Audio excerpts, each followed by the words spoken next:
I'd like to welcome everyone to the October edition of Coffee with the Mayor, where we give out great information, we fellowship, and we enjoy each other's company here. So give yourself a round of applause for coming out this cold morning. Because this weather was like a surprise with me this morning. I didn't know it was going to be this cold. And then I checked the temperature, and it was 36 degrees, so I said, let me get my big coat. So at the same time, I want to acknowledge the elected officials that's in the room.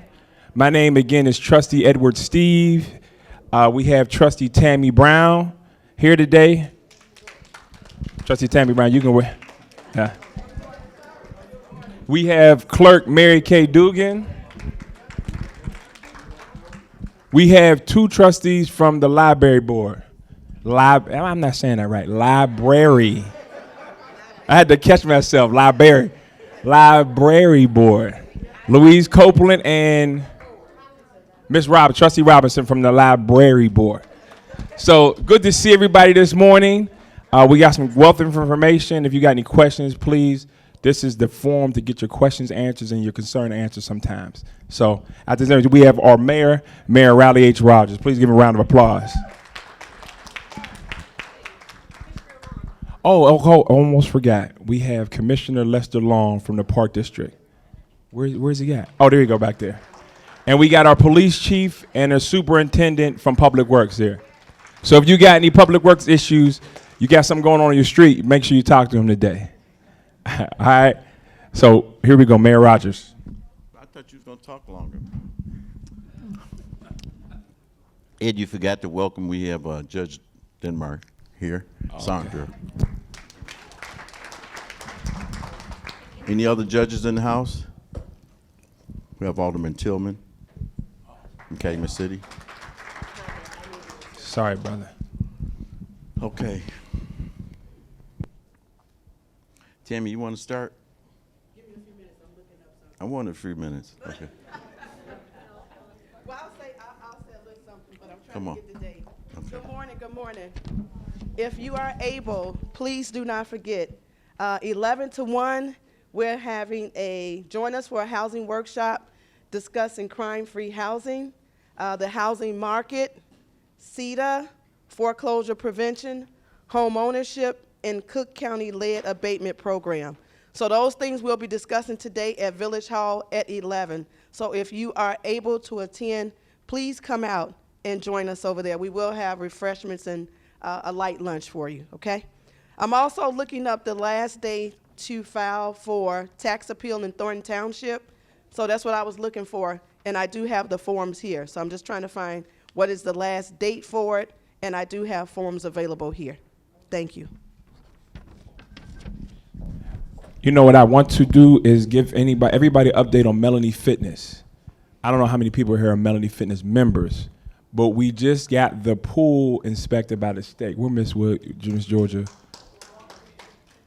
So we just got the pool inspected by the state. We passed, which is good. So we're done with the state. We have to get the county out there now, which that's going to take. That's not a long process like the state. So I called the county Tuesday and scheduled it for next week. So once the county comes out and inspect it, then we can open up the pool. So Ms. Williams, we are very close to getting that pool, and we have the which I'm learning now about pools, the chemical feeders and all that. It's a lot to keep a pool maintained. So we replaced all that, and that's haven't been replaced in years.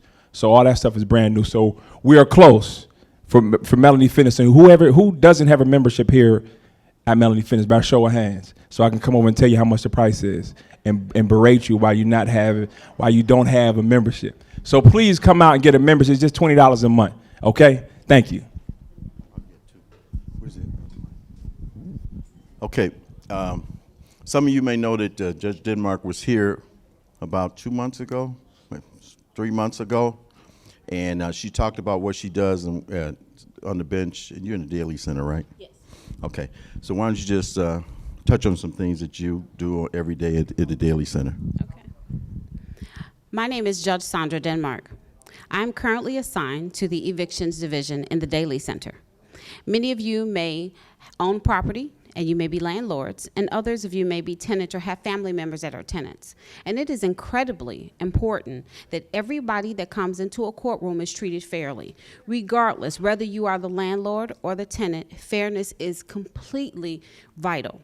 And my goal is to make sure that everyone is respected and they're treated with the integrity of the court that they deserve. Many people come into a courtroom and they have a whole lot of questions as far as what happens. I pride myself on making sure everyone that leaves the courtroom understands what happened. They don't leave the courtroom and don't understand, I just signed an order, the judge just gave me an order, I have no idea. I make myself available for questions, and that is vital in our justice system.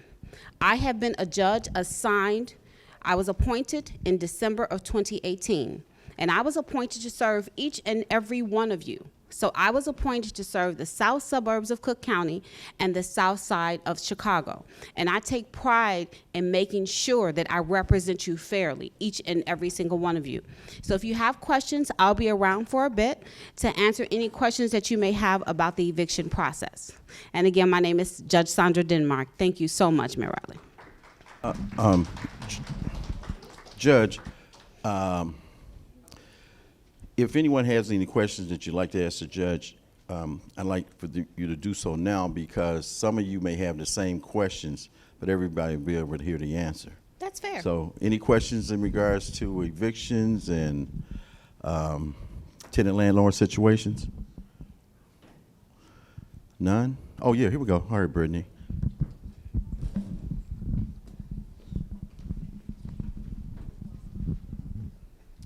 I'm just wondering, is it true that a person can't get evicted in the wintertime? Well, the Cook County Sheriff will not remove individuals from the property if it's 36 degrees or higher, or lower rather. So if it's 36 degrees or lower, the Cook County Sheriff will not come out. However, that does not mean that the judge will not issue a possession order. So if the landlord comes in and they're seeking to have a tenant removed, what they're asking for is a possession or eviction order from the judge. So the judge can issue the possession order anytime during the year, but for the sheriff to then execute that eviction order, it has to be 36 degrees or higher for them to do so. And right now, the sheriff is estimating about 2 to 8 weeks before they remove individuals from the property. So if I were to give you an eviction order today, the sheriff would not be out for at least 2 weeks, 2 to 8 weeks before they remove. And obviously that slows down if it's cold.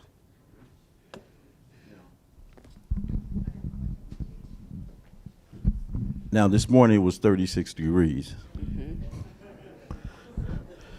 So does that delay the process? It does delay the process, but because this morning it was 36 degrees, it may not, if the temperature rises throughout the day, they may go out. But what I want people to really understand is when the sheriff comes out to remove individuals from the property, they only remove people, not furniture, they'll call somebody for pets, they'll call somebody if there's minor children in the house when they arrive. And at that point, they put a sticker on the door, no trespassing, so the tenant cannot go back. But it's important that the landlord understands you have to change the locks, because if the tenant goes back in, you have a whole nother issue. You're essentially starting over. Okay, so the sheriff comes out, puts the sticker on the door, the landlord changes the lock, and the tenant kicks the door in and go back in. Then the tenant could be charged with trespassing, because they no longer have a tenancy and they no longer have a right to the property. Okay, so the sheriff comes out, removes the people from the property, and I've seen moving trucks right behind the sheriff. Who are they? The ones that actually put the furniture and stuff on? No, the sheriff does not do that. Okay. Sometimes the landlord will hire somebody, because the landlord is the only person that has notice that the sheriff is coming. The sheriff does not call the tenant and say, okay, we'll be there tomorrow. They never do that. The sheriff will contact the landlord. The landlord will then set up some time and sit there and wait for the sheriff. Okay. When the sheriff arrives, they go into the property. But the sheriff does not remove items. But landlords will probably have everything removed, because obviously they want possession and the property completely empty. Right. So by the time it gets to your court, how long has that process been going on? Well, obviously you have to give a 5-day notice if it's for failure to pay rent. Once the notice is issued, the landlord has to wait the requisite amount of time before filing. Once you get to Dorothy Brown's office and you make the filing, you probably get to court within the first month and a half or so. Once you get to court, you have to make sure the tenant is served. If the tenant is not served, that delays it further. So it really depends on whether the sheriff serves the person the first time or whether you have to get a special process server. Those things can make it a little harder. And unfortunately, we have had situations where tenants may avoid service. Right. And it Okay. takes a little longer. All right. You get the affidavit back that the process server has served, Joanne Smith. They put a description down on the affidavit, what she looks like and everything. And Joanne Smith comes in, instead of her being 5'11", like on the affidavit, she's 5'1", 100 pounds, not 180 pounds. Is there any, the question of illegal service? She comes and said, Judge, I never was served. Although they may know that they're going through, you haven't paid rent and things like that, and the 5-day notice was on. What do you do? Can she legally get a continuance, and do Well- you ever give continuances, and for what reasons? Well, as a judge, I cannot give legal advice to anyone before me, whether it's a plaintiff being the landlord or the defendant being the tenant. Right. If the tenant comes up and they say that there's an issue with service, the first thing I ask them is, do they want a trial date? So they have a right to a trial, should they choose to have a trial. And we also advise every single person in the courtroom that there's a legal aid clinic in the basement of the Daily Center on the concourse level, so they have a right to go there. And you will be given one continuance. If you are the tenant and you come in and you say, I want to seek legal representation, because evictions are expedited proceedings, Right. they're given a week continuance. So that means the matter will go to trial with or without your attorney. Okay. Probably, and I would think if a person could not pay their rent, they probably come to court without legal. At times they advice. do, but Yeah. there are entities that will assist them Okay. if they try to exercise due diligence. There's the tenants' right group, and then, like I said, in the basement of the Daily Center, there's a legal aid clinic there that can assist those. And there are also Catholic charities and other different entities that will attempt to help tenants so they are not evicted. Okay. Any other questions? Okay.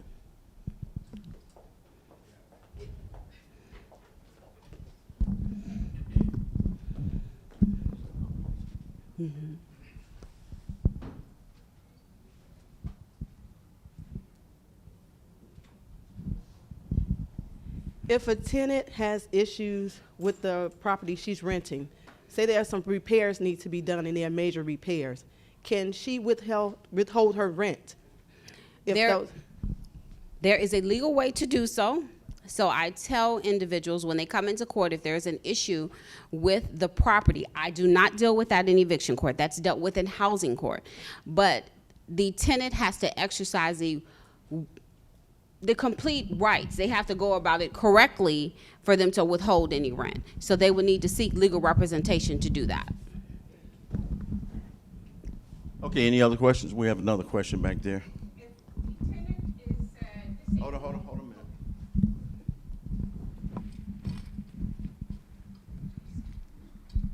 If the tenant is disabled or senior and has no representation, then how does the city help that person?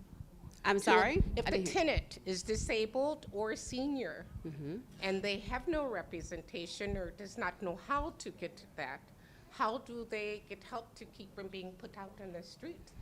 Well, there is, legal aid comes into the courtrooms on a regular basis every single morning.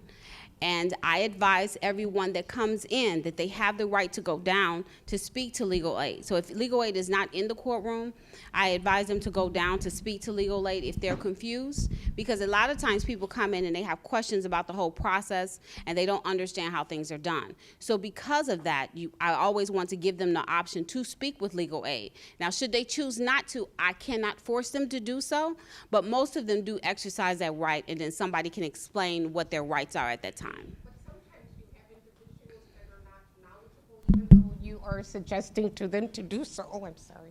Right, Suggest- but and so those that what are not happens? knowledgeable, But, Yeah. but those that are not knowledgeable about the process, I do spend some time with them, and they understand before they leave that they should go down to the concourse level before they leave the building, Yes. so they can understand what the process is. And I've had individuals that may not be necessarily mobile, so I'll call legal aid to come upstairs into the courtroom and talk to them.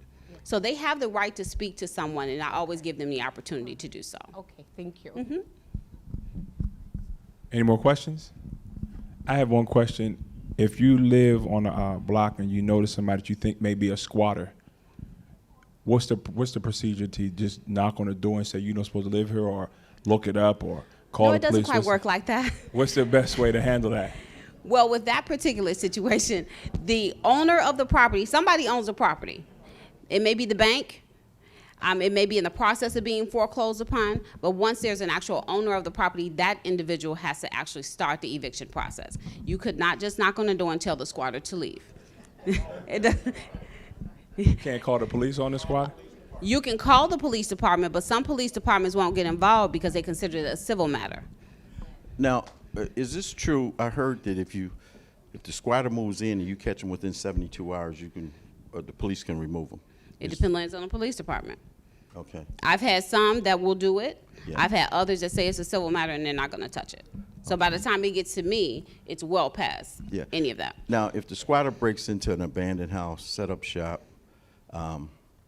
who actually would be the complainant there, since the house has been vacated and? Whoever the property owner is. And that's where the catch-22 comes, Right. because if it's in foreclosure, it may be in limbo. Yeah. To figure out who actually owns the property, and the foreclosure process can take some time. Right. But once they actually have a property owner and the foreclosure is completed, that person, that entity then comes in and starts the eviction process. Is there ever a time when someone appears before you in court, the 5-day notice has been placed out there, they've been properly served, that the eviction is not allowed?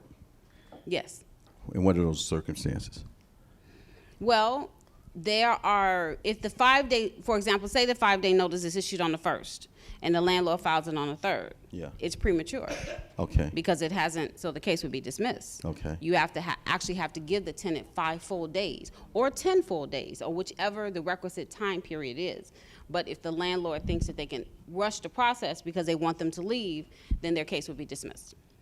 Is there any time where the tenant comes in and you allow or the landlord cooperates with making some type of arrangements for the back rent and they're not evicted? Those are the two options that they're given. When they come into the courtroom, they're given the option to work out an agreement with the landlord, or they have the option to ask for a trial date. So I tell them, you have the option to sit down and speak to the landlord to see if you can work out an agreement. You are not forced to do so, but should you choose to do so, the court will enter that order. If they do not have an agreement, they ask for a trial date and the matter is continued for trial. And if they choose to go to trial, who pays the fee? The court? The court Fees, fees, it yeah. depends on who's successful. Okay. Are the landlords ever awarded recovery of their filing fees Yes. through your court? If they are successful, they can ask for attorney's fees as well as the back due rent. And does that go through your court? It does. Okay. They'll have a judgment, which is a part of the eviction order. Okay. Okay. Amos?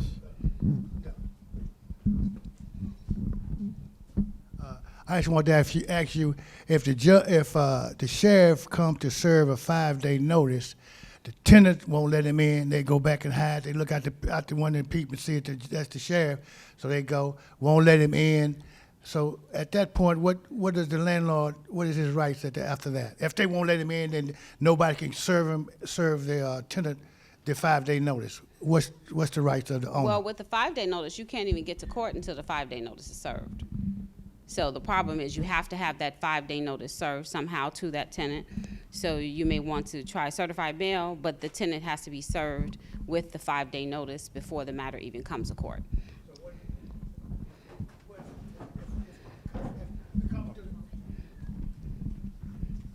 If it comes certified mail, my point is a lot of times these tenants they know how to get around all of this stuff.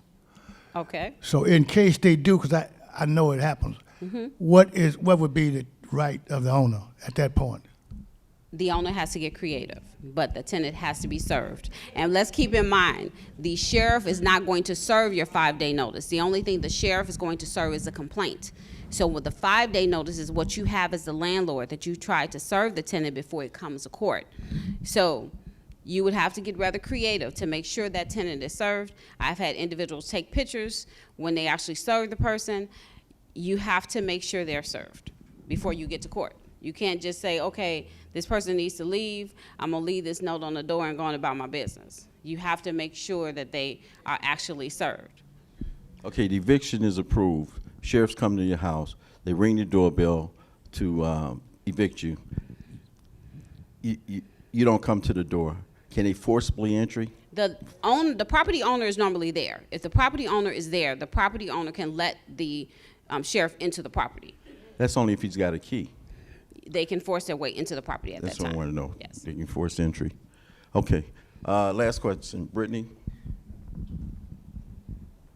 I'm just wondering, is a foreclosure process still about 2 years, a 2-year process? I honestly don't know. I don't handle foreclosures. I know it takes some time, but I don't have the actual time period that it takes. Does any of my colleagues, would you know, Mr. Bates, Judge Bates? I do not know. Yeah, a lot of us here don't handle the foreclosure process. I know it's lengthy, but I cannot give you a certain time period. Now, I can tell you that on the foreclosure process, it's expedited if you don't come to court. You know, from what I've seen, it's about 18 months. But a lot of times when people get served and they know they're in foreclosure, they're really afraid and they're frightened, and they don't come to the door, and they say, well, you know, if I can't pay my mortgage, I certainly don't have an attorney to represent me in court, and they don't come to court, and then the landlord, or the mortgage holder will ask for an expedited disposition on the case. So one thing you got to do, you got to go to court, because if you don't go to court, you don't know what's happening. And that's when you're going to get the knock on the door, the sheriff come out, and depending on the mortgage holder, whether they pursue it aggressively or not. So one thing you have to do is go to court, and like the judge says, there's a lot of legal, I'm not sure if the right word is free, but there's a lot of legal assistance that you can get to help you in that process. And if you know you're going to get, you know you're behind in your mortgage or you're behind in your rent, it's not going to go away. The process is going to continue, and if you cannot make some type of arrangement with the landlord or the mortgage company, you should start preparing yourself for an exit. And hopefully, you want to prepare yourself for a friendly exit, because you don't want to prepare yourself for the sheriff coming out and make the decision for you to move. So if you see that you can't resolve the problem, you should start preparing yourself to make a friendly exit. Okay. Thank you, Judge. Yeah, I'm sorry. One last question. Legal serve, is it anyone on a lease or anyone over the age of 18? To serve, it's usually The 5-day, I mean, when you go to give the 5-day notice. it's somebody over the age of 13. 13? Okay. Yeah, it's not 18, 13. Okay, thank you. I'm going to ask one last question. Is legal service of a 5-day notice sticking that 5-day notice on the door? No, Okay. Because you'll see that sometime, too. you do. Yeah, and they'll say, hey, they were properly served. So thank you, Judge. No problem. Appreciate it. All right. Okay, we have several other judges here that do several other things, and you may find yourself in one of these situations in front of one of these judges, and so remember who they are. You say, hey, yeah, I was at Coffee at the Mayor with you, so can you help me out on that, on my speeding fine? Can you make it 50 instead of 100? No, I'm just joking, but these judges serve in different areas, and you may find yourself in one of these courtrooms or your family member, and it pays to do your research and, properly appear in front of the judge. I'm going to bring up Judge Bates now. Fred Bates. Fred and I have known each other for a long time. We went to the same high school. I graduated with his brother from same high school. Robert, rest his soul, rest in peace. So, Judge, how long you been on the bench now? I have been on the bench since 2015. I am the senior ranking judge in the county who is running this cycle. I have been blessed to be appointed by the Supreme Court 3 times, but this is my last and best chance. I have to win this time. I serve this community. I'm a judge out in the Markham Courthouse. I have served in the traffic division. I have served criminal misdemeanors. I did eviction downtown for a while. I am currently in a courtroom that should not and hopefully does not involve anyone in this audience. I have a very unique courtroom out in Markham. I call it Baby Mama Drama Court. Everybody in my courtroom thinks it's the Maury Pavat show. I at least 4 times a day have to say, this is not court television. I have unmarried couples who have children. Regretfully, a lot of these people are really young. I see the problems in our community firsthand, and they arise in large part out of babies raising babies. You would not believe some of the drama that occurs in my courtroom. I try very hard to tell the people in my courtroom that they have got to find a way. So what my courtroom means is that somebody broke up, and either the mother will not allow the father to see the child, so he comes in to establish parentage and get visitation, or dad has taken off and found a new girl and he's not paying any child support. That's generally how 99% of the cases arise in my courtroom. Unfortunately, about 10% of those cases involve what I call abuse and neglect, and the cases really belong over on 11th and Hamilton in the Child Protection Division, where one parent or the other has harmed the child. And so the other parent is in my courtroom seeking an order of protection or to restrict that parent's visitation. About 20% of my cases involve domestic violence, and those cases really belong at 555 Hamilton in domestic violence court. But I hear those matters, if they involve the parentage action, they are referred to my courtroom. So I have a really unique courtroom. I encourage the people to try to be responsible. Every decision that I make is about the best interest of the child. That is really all I care about. I am not concerned about the adult issues in my courtroom. I spend a lot of time going to the high schools in the Southlands, talking to these kids, and I always shock the principals when I say, please wear a condom. You are not ready to be an adult. I became a judge because I care about our kids. It is a part of my ministry of service to our community. I am involved in mentoring youth through 100 Black Men of Chicago. I'm chairman of the board of the Roseland Youth Center. I'm chairman of the board of the Pullman Community Center, which is the largest indoor youth sports facility in the state of Illinois. I work with these kids because I don't want to see them in a courtroom, whether I'm in criminal court or whether I'm in parentage court. I don't want to see our children in the system. So I appreciate the opportunity, Mayor. And I would ask the people in this room to please sign my petition. No. I'm sorry, I can't do that. I forgot. No, come on. I forgot. But that's what I do. So I'd be happy to take any questions that anyone has. This is not a political platform. I know. I forgot. Yeah. So I corrected myself. all right. Okay. Okay. With child support now, if a woman or the mother sues the father for child support, is it now that they look at the income of both parents to determine the amount? So under the new statute, the process is so complicated that they actually have devised a computer program to do the calculations. I actually don't calculate child support.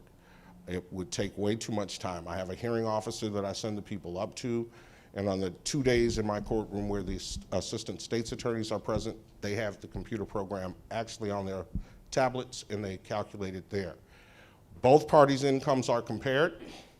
The number of overnights are compared, and then the child support is calculated. And just so you know, I would say in about 15 to 20% of my cases, mom is paying dad.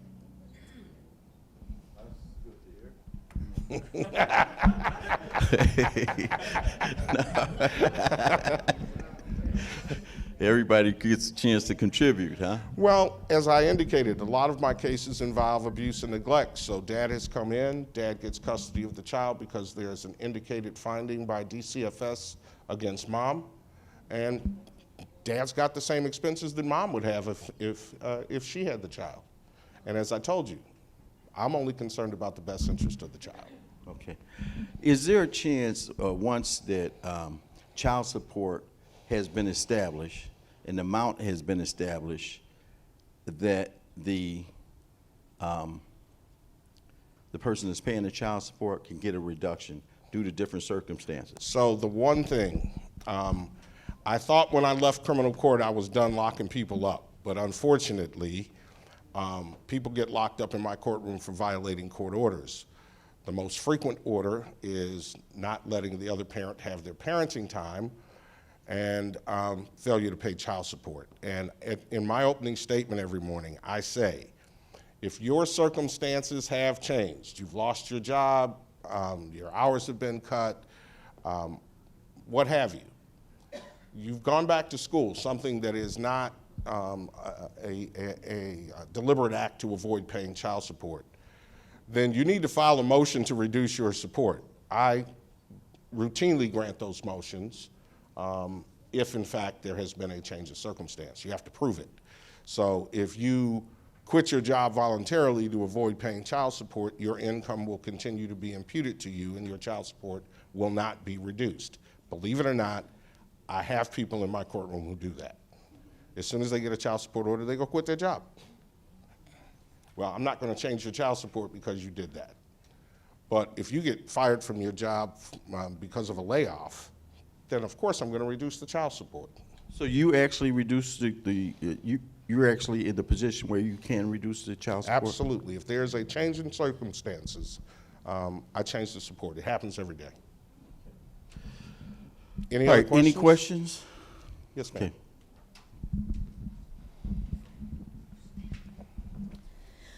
In a situation where, let's just say, a woman, a husband and wife are having an encounter, and the wife has a court order of protection against the husband, but the wife is following and attacking the husband. Is it true that the husband won't be able to pretty much protect himself since legally the wife Well, has? he cannot get an order of protection against her. It is, his recourse is probably for the police to pursue criminal charges against her.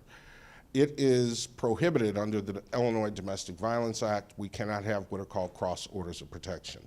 So if she's got one against him, he cannot then get one against her. That's just the way the law works.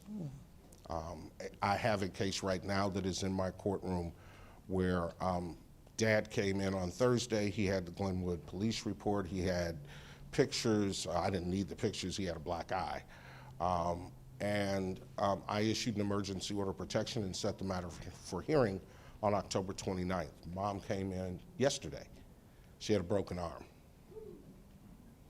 I entered what's called petition only and set her matter for hearing on October 29th when his plenary order of protection, which is a 2-year order, will be heard. So somebody's going to have an order of protection when they walk out of my courtroom in all likelihood on October 29th. I don't know what happened. So what happens when people come in to get orders of protection, it's what's called ex parte, one party by themselves. So I don't get to hear the other side's evidence, which is why those matters are set for hearing within 14 to 21 days, so that both parties can be present and then we have the whole picture. And we either vacate or dismiss or terminate the emergency order of protection if it ends up it was bogus, and I have a ton of that. Or we issue a 2-year plenary order of protection if in fact the allegations are proven to be correct. And I issue more of those, unfortunately. Okay, last question. If a person is ordered to pay back child support, is it possible to have that order reversed? So can a mom say, well, you know what, I want to change the back child support and I just want it to be the current? So that answer is a little more complicated than just a yes or no. If mom is receiving state benefits of any kind, and it is what is called a state case, prosecuted by the assistant state's attorneys, money is probably not only owed to mom, but money is owed to the state also.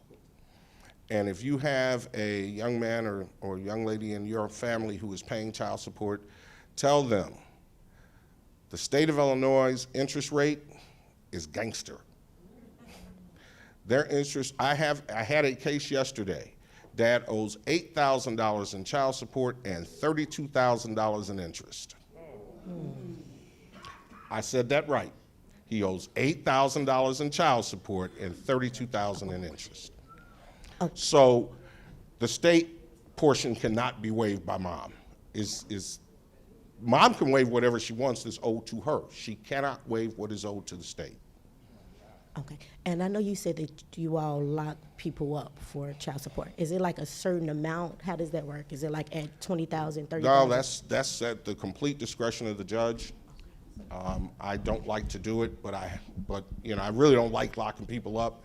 But I had a young man who owes $12,000 yesterday. I'll see him on Tuesday morning. He hasn't paid a single penny since the child support order was entered by Judge Jackson in 2017. Not one dime.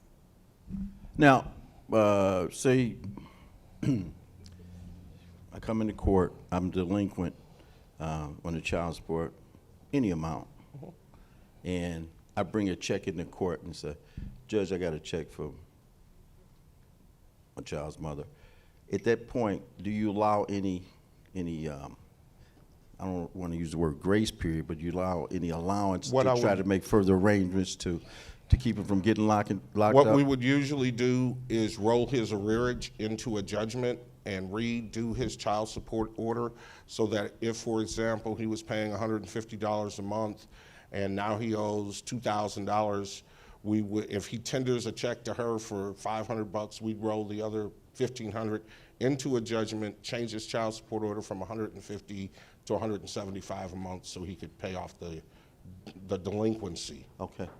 All right, I hate locking people up. Well, that's good. You know, that's not the way to solve this. Yeah. We don't have debtors' prisons. Okay.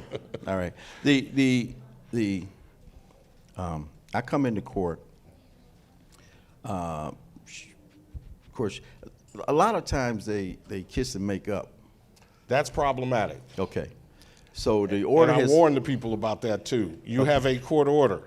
Yeah, that's what I'm saying. Court order is issued. It's been declared he or she's liable for the child support. Right. Now, somewhere along the way, they went out Friday night, made up Saturday morning, and they're in your courtroom on Monday morning. And she says, Your Honor, what can we do? I don't really want him to go to jail, and I don't really want him to. What happens at that point? So if she waives the support, if she waives the arrearage, then that's the end of it. Unless this is a state case and the state is involved. The state is going to pursue their money. They're not interested in locking people up either. So we'd roll it into a judgment and give them payment terms. Okay, so now. But once the parties are living together, child support stops. Oh, really? So that's the key, how to get away with the child support? I'm just saying, once the parties are living together, we stop the support. Move back in. So at any rate, that happens. You make the decision at that point that the child support stops if they reconcile? Yes. Okay. So 4 months later, she finds out he's cheating and they're back in your court, and you know them.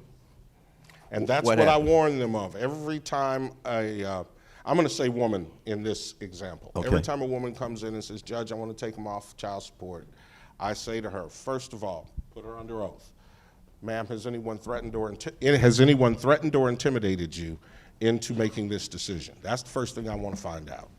Then I admonish her, ma'am, if you walk out of this courtroom and I grant what you're requesting, In 8 out of the 10 cases where I grant these, they're back within 90 days. That's why I said. I mean, it happens in my courtroom all the time, probably at least once a day. Okay. Where they come in, he's convinced her to drop it, I'm gonna take care of it, I'm gonna do it, and she's right back. And the problem is, if you're going through the state's attorney's office, it could take another year before they get to reinstate your case. It's 6 months to 9 months. Okay. And so now you have no support during that time period.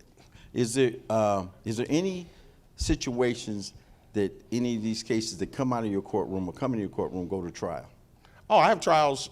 I have 1 day set aside for trials out my week on Thursdays. So every Thursday, the entire day is filled with trials. If someone has a child and one of the parents wants to take the child and move out of town, that's called a relocation. We have to have a trial about whether it's in the best interest of the child. If there are issues where one parent wants to restrict the other parent's parenting time, it may require a trial. We cannot, under the law, both parents are presumed to be fit. The law presumes that the child needs both parents in their life. Is there any occasions where the custody parent will not let the other parent see the child, and they deliberately relocate or hide the child from the other parent? Are they sometimes subjected to jail? I had a really weird case that went to trial 2 weeks ago. There was an Amber Alert in 2017 because mom's boyfriend snatched the child from school, and mom and the child moved to South Carolina. Dad was from Highland, Indiana. He hired a private investigator. He found mom. Judge Jackson had entered a body attachment warrant in our case. Now explain what a body attachment is. That's an arrest warrant. It's a nice word for an arrest warrant.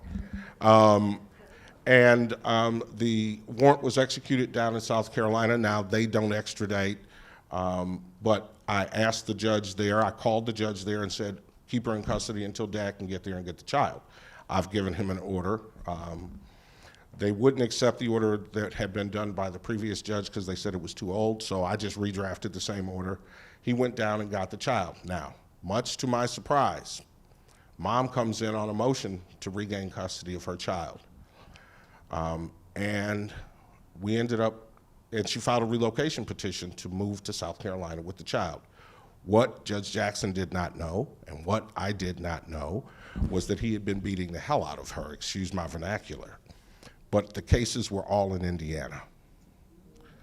There were 4 felony convictions for domestic battery.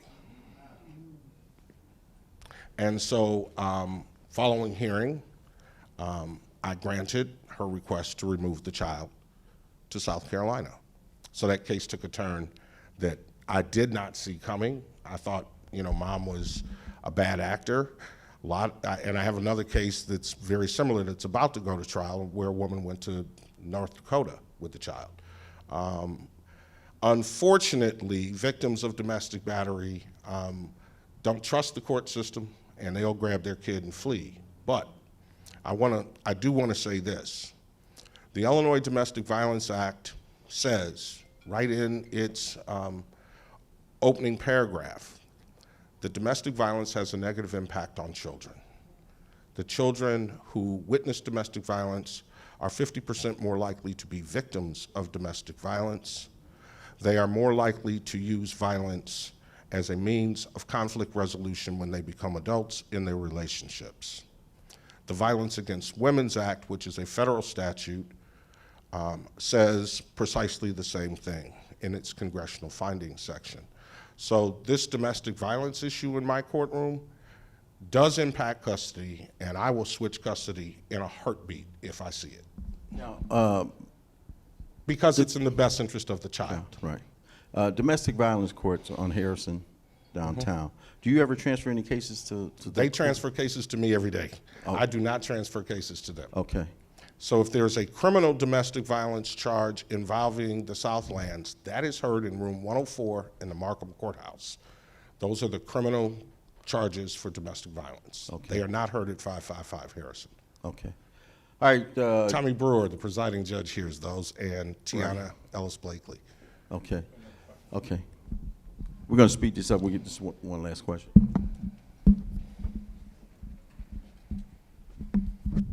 This is actually a comment more so than a question. I just wanted to say I stood before Judge Bates a couple of times.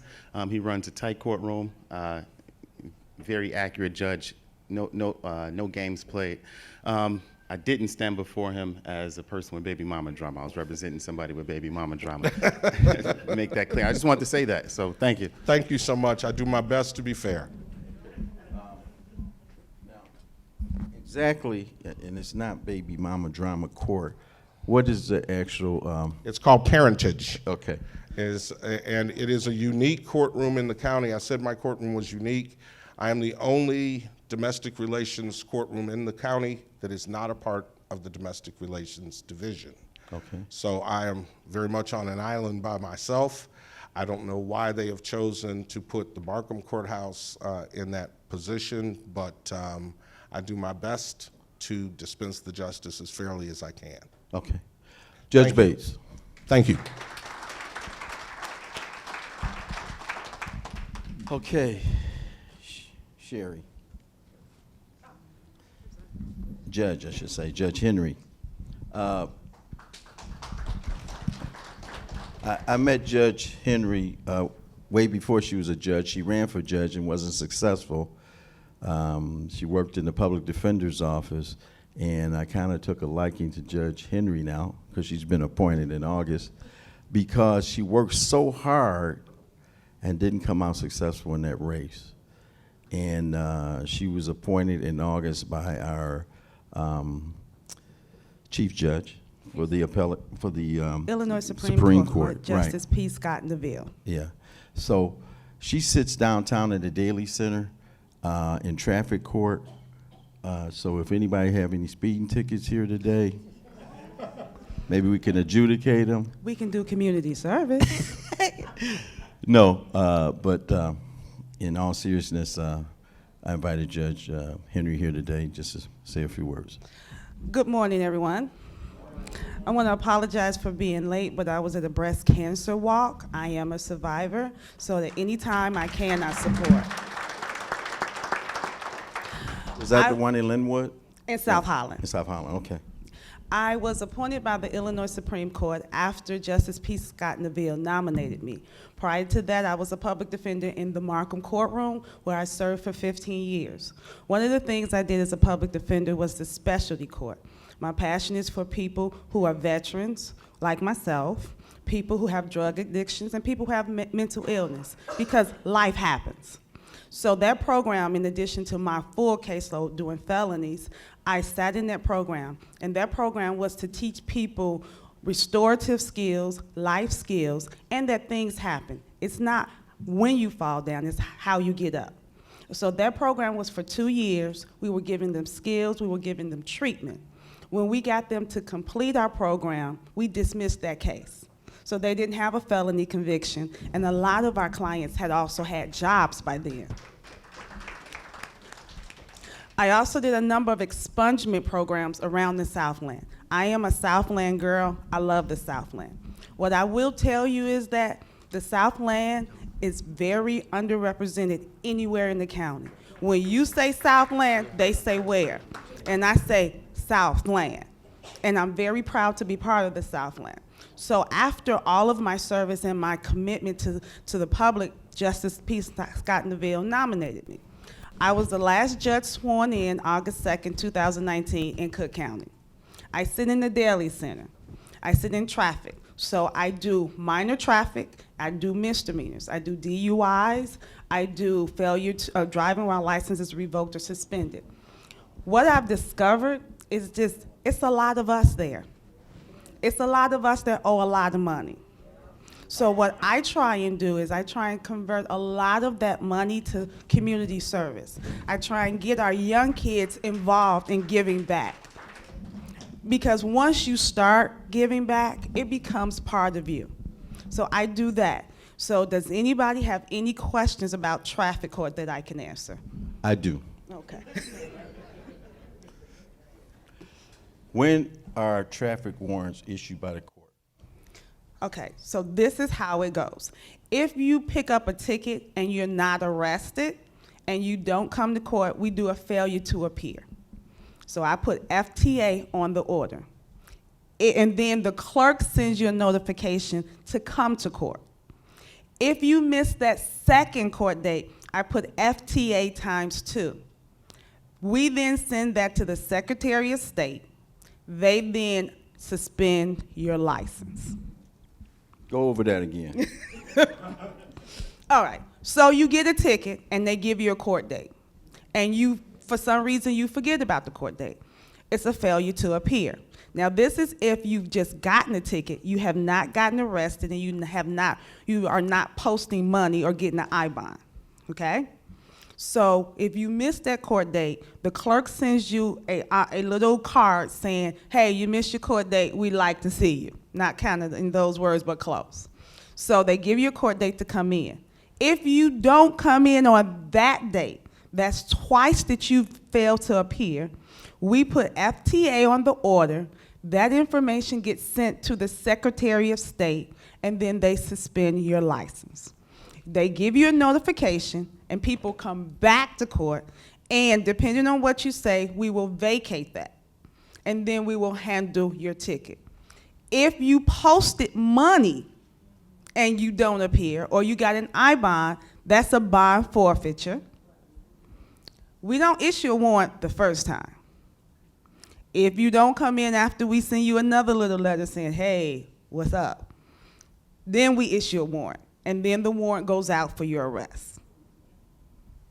Okay. Just talk about DUIs. Okay. So, I'm not, got a question here. Okay. Why don't you explain the implied consent part of getting arrested on a DUI? All right, I don't mean to stun you. Okay. Okay, what is the obligation? I get stopped for a DUI. I get the field sobriety test, and I fail it. They give me a breathalyzer, and it's over .08, and they arrest me. okay, Tow my car, okay, take me to lockup, okay, and I said that I did blow. I didn't blow. okay. I didn't do the field sobriety test. What happens when I refuse? When you refuse to do the field sobriety test, they arrest you for DUI. They arrest me for DUI. Yes. Based on The smell, bloodshot eyes, the the smell, bloodshot eyes, the the stumbling, right.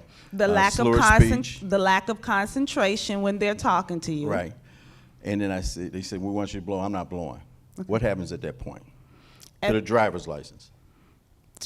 So then at that point, it goes to the Secretary of State, and they send you what they call a summary suspension, that they're suspending your license. And then your attorney comes into court, and then they file a petition to rescind the summary suspension, and we have a hearing to determine whether the officer did I think it's 4 things. I think the first one is, did they arrest you for a DUI? Was there reasonable grounds to arrest you? Did you fail to blow? Most attorneys go on the reasonable ground aspect, because most times when you fail, they're not going to argue because you did refuse to blow. So then the issue to me as a judge is whether I'm going to allow your license to remain suspended, or I'm going to reinstate your license. That is separate from the DUI. That's two separate issues. Suspension, petition to revoke the suspension is a civil matter, but it's heard in the courtroom where your DUI is. Okay. Now, get caught for DUI, get locked up. Are you on bond? I'm not there yet.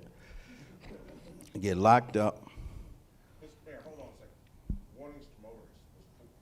And point 4, warning to motorists. Yes. Okay, good.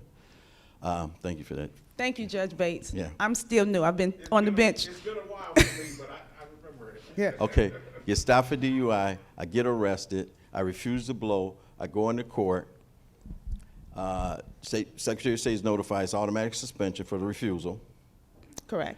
and now before I come in front of you for the hearing, I get stopped for driving on a suspended license. Okay, so now you have 2 cases. Right. Now what happens? How do you handle that? So has your attorney filed a petition to rescind? He probably filed a petition to rescind, but prior to the hearing, I get stopped again for suspended license. Well, chances are you're probably going to pick up another driving while license revoked or suspended and a DUI. So now you have 2 cases pending before me. Right. If you're on bond, you're at the Daly Center. If you're in custody, you're, I believe, at 26 in California, because now we don't have technically a jail at the Daly Center, so we only deal with mostly people who are on bond. Okay, I'm not trying to make this hard for you, but my second driving on suspension happened in Will County. You don't know about it. Okay. So you're actually you hear this first suspension and you hear the DUI case in your courtroom. There's a continuance somewhere in that, and now it comes up, hey, he just got another suspension, driving while suspended in Will County. Okay. How do you handle that? Well, which Is it- case is is going it- to, so we're going to pick which case we're going to do first. Okay. And that's going to be up to the state, whether they're going to do the DUI first or they're going to proceed on the driving while license is revoked or suspended first. Now, is your disposition of the first case, is that aggravated by the second driving while suspended? Do you take that into account in regards to your disposition? You mean sentence? So when I hear the DUI, I'm hearing just about the DUI. I'm not hearing about the second case from the state unless the client testifies, and then the state's going to ask them about another pending case. Okay. And then when I make my ruling, I have to base it on the evidence I've heard from both sides. So there's going to be a credibility issue when it comes to the defendant, because now he has 2 cases. So I do have to take that into account. When I was a public defender, the way we would tell our clients when we're talking about testifying is everybody comes in the courtroom on the same level. Everybody is the same. Even an officer. I give him no more credibility than I do any person walking in the door. But your background and your life history determines whether your credibility goes up or goes down. If you are a client and you've come in and you have 2 cases pending, and one was pending, you picked up the second one while the first one is pending, your credibility is going to go down slightly. It has to, based upon what you're telling me about yourself. So, and that's the way we do it. And if then you talk about all the other things you've done, then your credibility goes up. So as judges, we have to make our rulings just based upon the evidence that we've gotten. And then if I find that person guilty, then that's when I take the new case in consideration with doing the sentencing.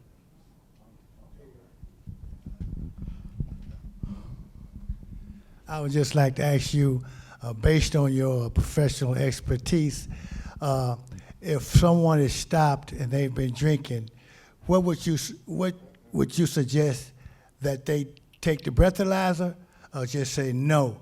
Because people in the street say don't take the test, So what is your professional opinion on that? As the judge here, she's not advised to give legal advice. Oh.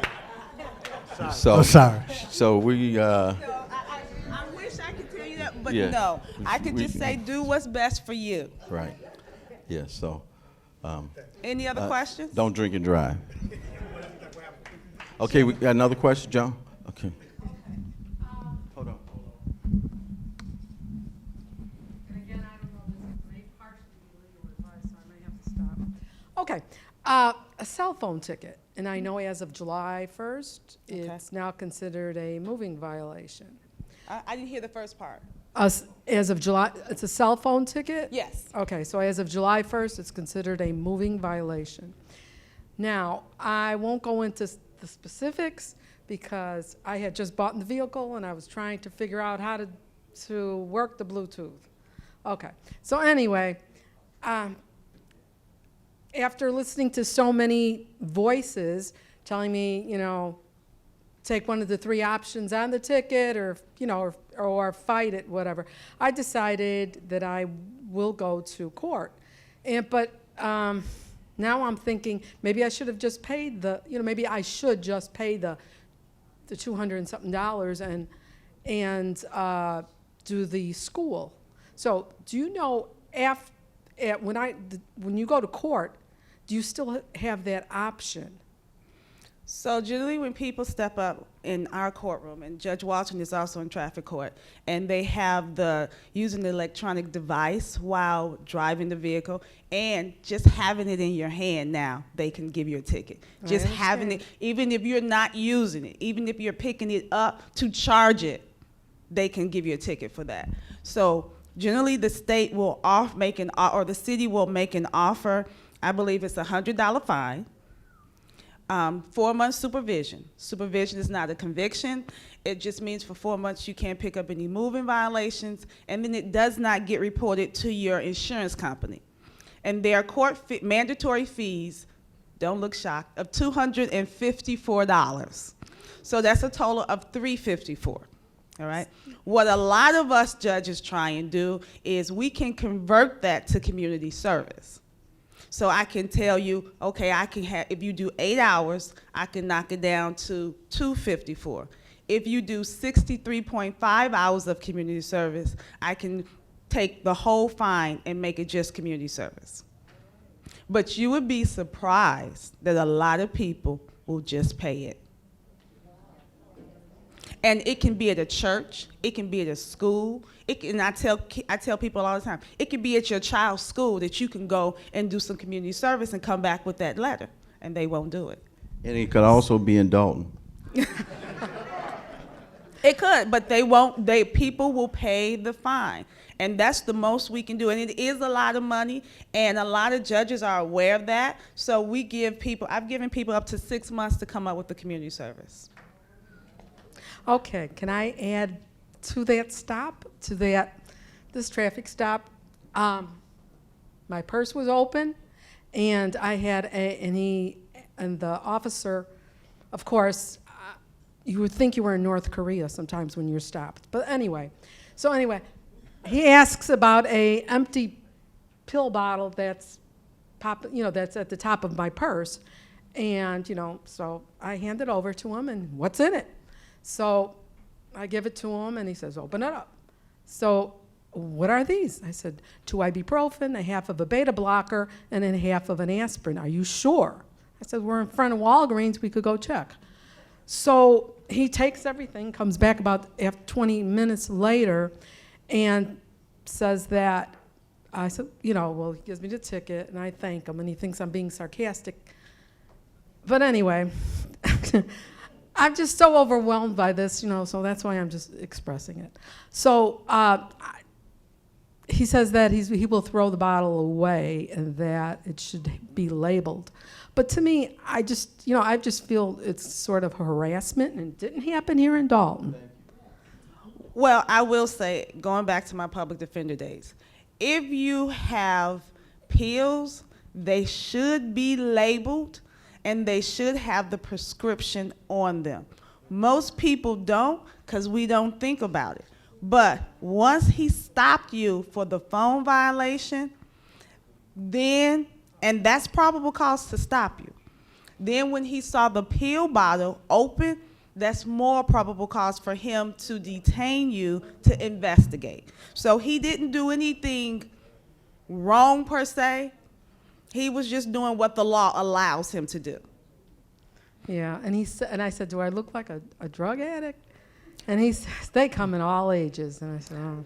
And as a public defender, I can honestly tell you I've represented people in their 80s. Yes.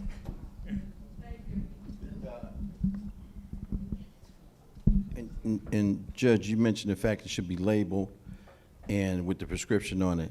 And Correct. the persons whose possession it's in should have their name on it, right? That's correct. And not you taking your son's, whatever, Vicodin or. Right. And if you're picking up the prescription for somebody, a lot of times that's why the stores staple it. That's why it's stapled when you're picking up prescriptions for other people. They secure the packaging. Okay, I'm gonna ask you one last question, we're gonna move on. Actually explain to our audience here what the Public Defender's Office is and what they do. So we represent, I call the voice and the voiceless. We represent people who, You used to. okay, yeah. I used to represent. Yes. I've only been a judge for 3 months, and sometimes I do slip and go back to public defender days. So we represented the voiceless. So I represented people who I represented in the past, people who could not afford an attorney. So we started with misdemeanors, people who were picked up misdemeanors, felonies. Felonies is when you can be sentenced to plus 365 days. Misdemeanors are between 1 to 364 days. And so I, along with Judge Walton, represented felonies. She also did murder task force. So we represented people who were charged with murder, home invasion, burglary. There is a portion of the Public Defender's Office on the civil side that will represent families in child support court, but that's a very small portion. We also go to jail, or we go to the police station. So they go to the police station. So if your loved one is ever arrested, they can say at the police station, anywhere in Cook County, I want a public defender. I want a public defender. That's all they have to say. At that point, the officer is supposed to stop whatever he's doing, call the public defender's office. They have an office, and they'll work 24 hours, 7 days a week, and someone from the public defender's office will come to the jail and represent that person. Now, at 3 o'clock in the morning, Public defender's office if will you're arrested, come to jail and represent that person. now, if it's a minor misdemeanor, don't expect them to be there at 3:30. Public defender's office will come to the police station 24 hours a day, 7 days a week, and represent anybody who's arrested, and they say, I want an attorney, I want the public defender's office. Okay, now. One more thing. There should be signs in every police station. If you guys go there and there are no signs, you should call the public defender, Amy Campanelli, and let her know. She is a bulldog, and it will be in that station within 24 hours. Now, don't try to defend yourself. No. And you know, you talk about police officers. Police officers have a lot of discretion, whether they want to arrest you, give you a break, give you 1 ticket rather than 3 tickets. So a lot of times how you handle yourself when the police stop you could determine how that situation ends up. I want to share a couple of things that happened. So my kids play tennis. My son was driving to Burr Ridge, and the police pulled him over. Now, he has been taught to have his hands on the wheel. The police officer comes to the side of the car. My son rolls his window down. He gives him his license. He says, young man, give me your insurance. My son goes to the glove compartment to get the insurance, and the officer pulls a gun on him. Go slowly to that glove box. And he said, what are you doing, young man? And my son said, what you told me to do. Well, you have to tell me before you move. And so that was a lesson learned by my son. And I thank God that the officer just was slow in pulling the trigger. So now I recommend you put it above your visor so that you can just pull it down and they can see it. Thursday of this week, I was in Arlington Heights with another judge. An officer got behind me. Now, I know what he saw. We all know what he saw, right? So I go past the green light, the sirens come on. He pulls me over, and he says, you know why I pulled you over? And I said, no, why? He said, because you were swerving.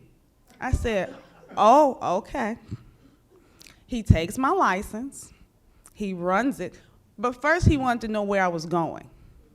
And then I looked at him and he said, oh, okay. He takes my license, He goes to his car.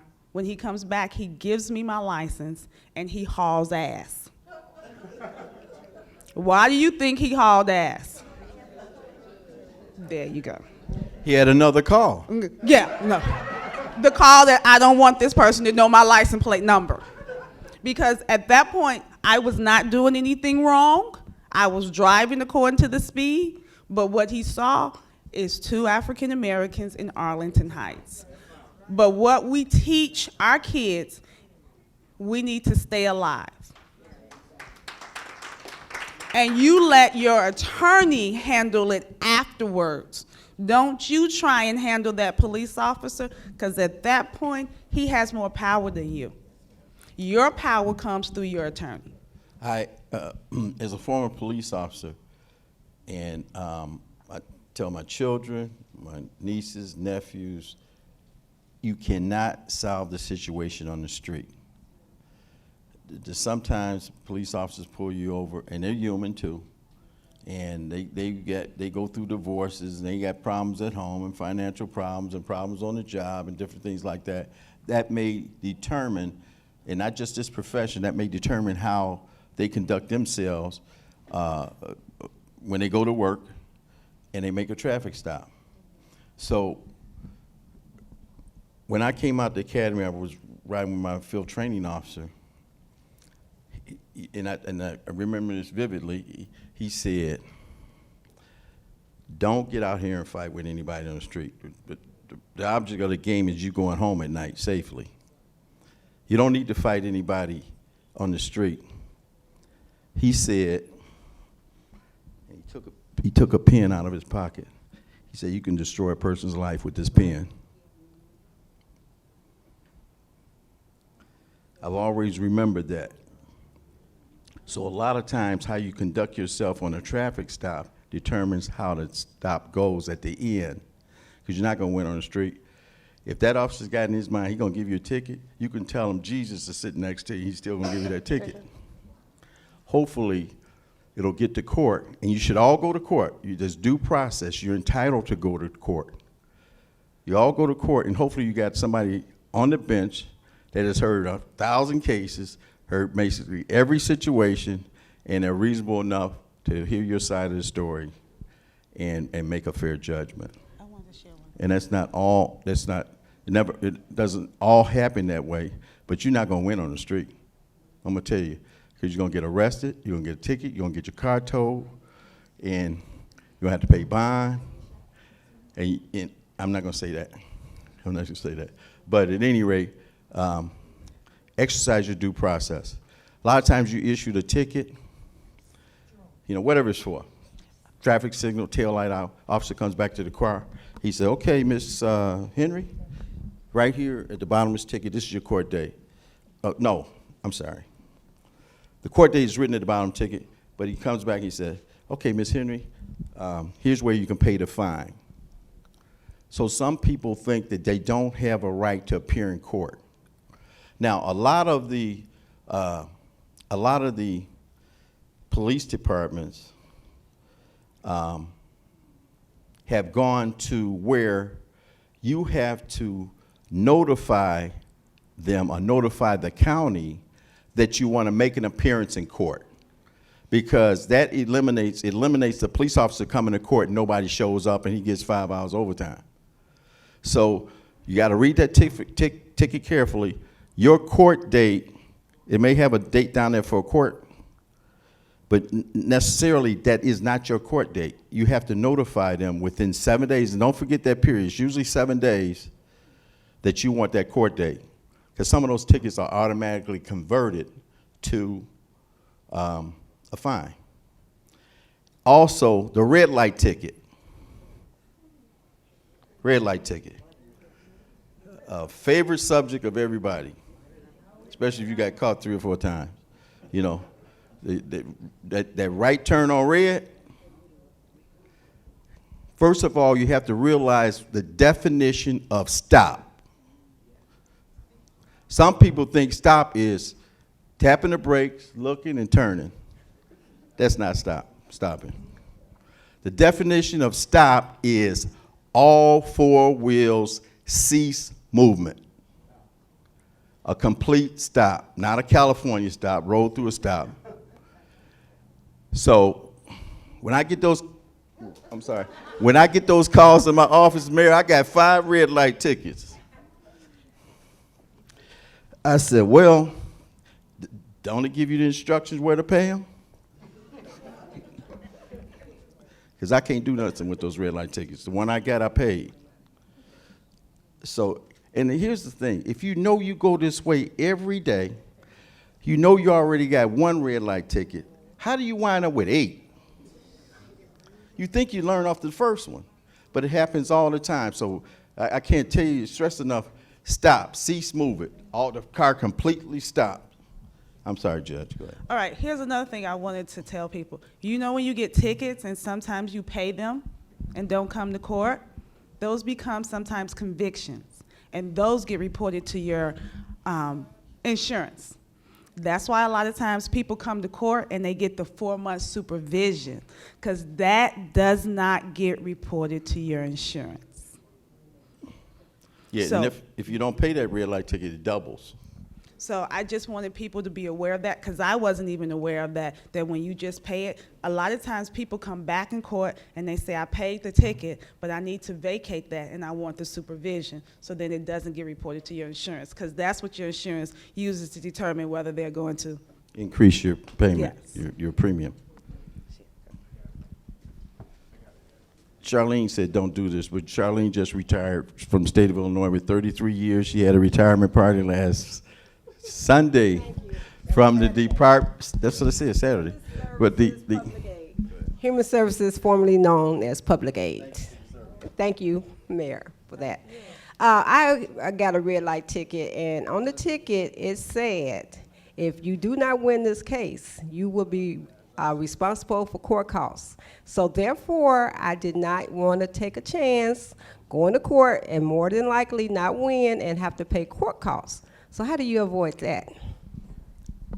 It depends on how you want to deal with that, because what they're saying is pay, and then you have that conviction, and then it gets what?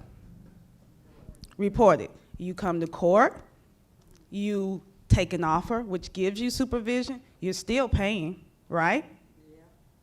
But this time it's not reported to your insurance. And some people do that because, I'm sorry? It doesn't say that on the ticket. I know it doesn't. You know, a lot of times you learn how the court operates by getting a ticket and going to court. And seeing how it operates. And not going to court. You really see how it works when they send a warrant or something like that. So, and if the officer doesn't show up, the ticket gets dismissed. right. And in some cases, officers don't show up. Right. But don't rely on that. But Friday, all I did was dismiss tickets because the officer didn't show up. It was Friday. He was not coming down to the Daily Center. And you know, there's clear evidence on these videos. People say, oh, Mayor, I stopped. You show them the video, you see where they roll through. But if you go to court, explain your circumstances, hopefully you'll have a reasonable judge, and they usually try to assist you. And I'm gonna say from the community service aspect, we get a lot of customers that the court sends over to us and help us. They work in administration with us. They work in public works. So we appreciate them, the judges sending the community service And the people over. state reps actually changed it. So as of July of this year, we can convert the whole thing to community service. Prior to July, we could not. Yeah. And so I have people who have been coming to the Daily Center since 2015 to make payments. Okay, good. And we're going to cut this kind of short because we have Judge Walton here. But please, you know, you don't have to accept an automatic guilty plea. You're entitled to your day in court. You explain your circumstances to the judge. Hopefully you'll have a reasonable judge on the bench. If you need time to pay, a lot of times they take in consideration your financial situation, and they usually will, you know, be fair and give you some type of disposition that it'd be equitable for the defendant and the court. So just keep that in mind. Truly, it's black and brown people in traffic court. truly. And so I know for me, I try and convert as much as I can to community service. All right, thank you, Judge Henry. We appreciate, okay, there's a question here. Oh, Judge Walton, come on up. Judge Walton sits in traffic court too, so she can probably help you out on this question. I wanted to ask, I suffer from a head injury over 30 years ago. I suffer from a head injury from over 30 years ago. Put the microphone closer. Oh, I'm sorry. I get vertigo. And so it gives me a warning. And instead of me calling the ambulance, I will attempt to drive myself to the hospital so that I can get an IV treatment. However, I make a route from my house to take Chicago Road to go through Calumet City. I've had to, before when the other chief of police was here, to go through the red lights.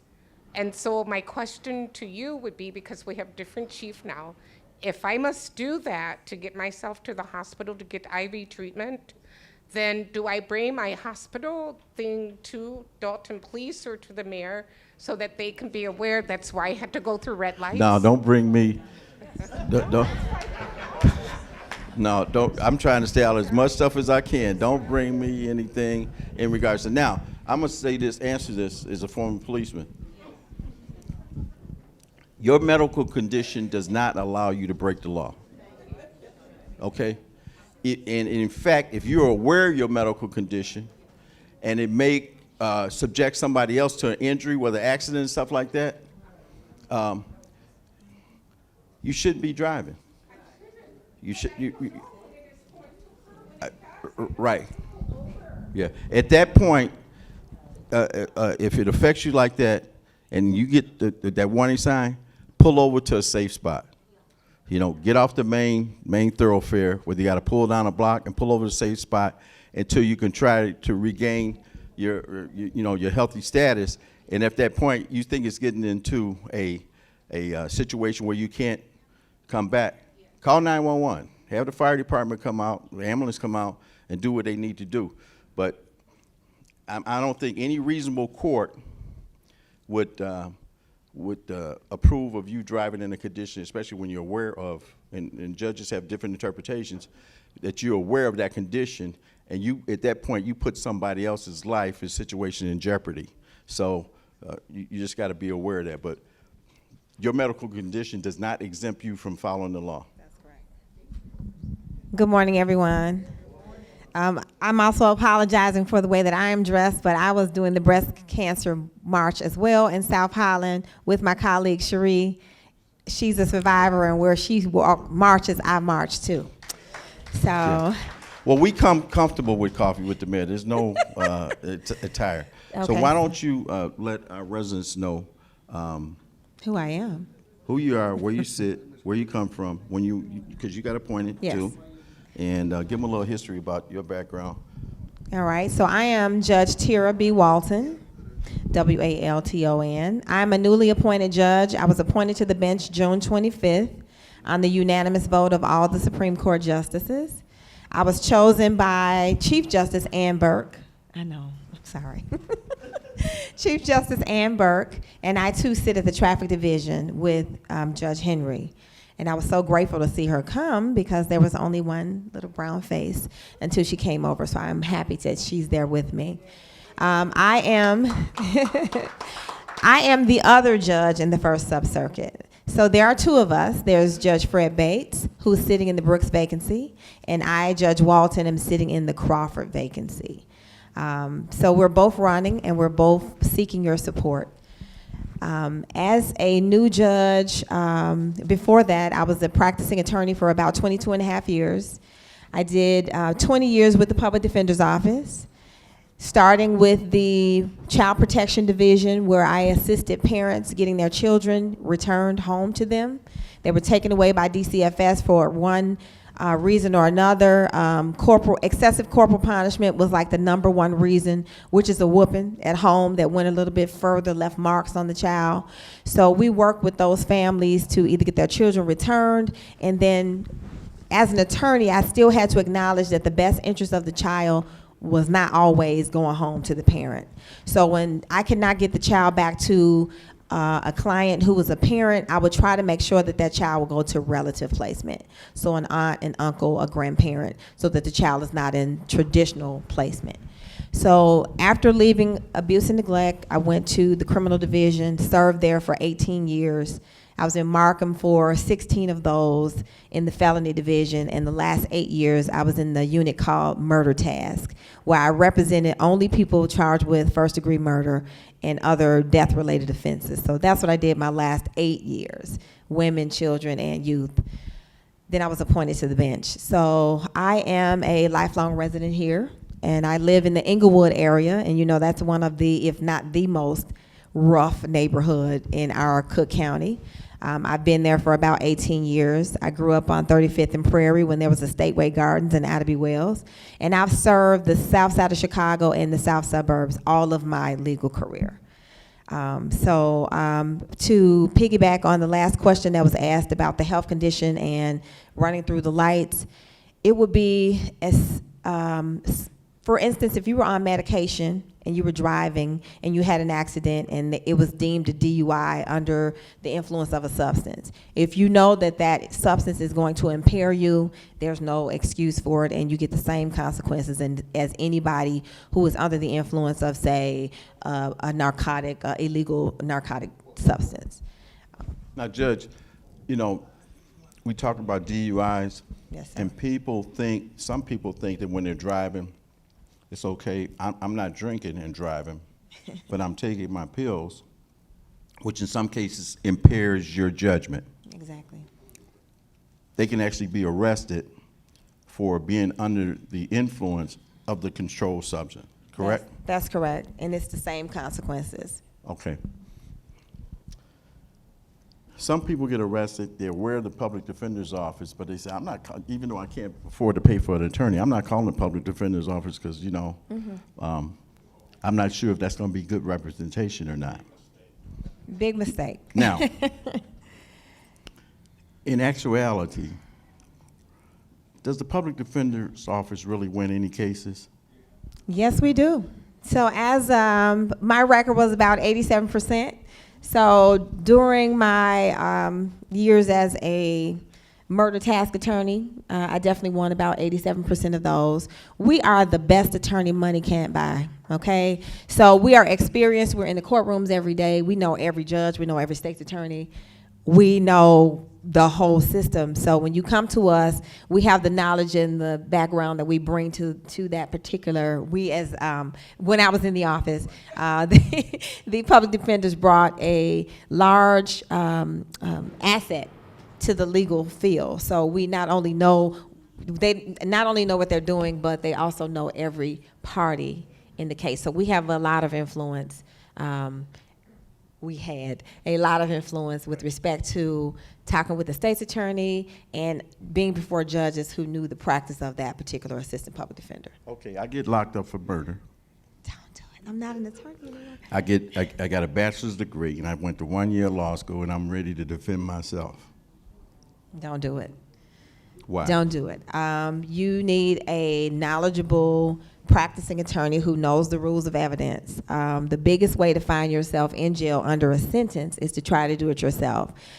You, of course, know your case better than anybody else because it was you and you were there, and the attorney was not. However, the rules of evidence, you won't be able to ask a question, you won't get an answer, you won't have the proper filings, you'll miss deadlines, and you'll find yourself in jail seeking the assistance of an attorney from the public defender's office or somewhere to help you now appeal that case that you messed up.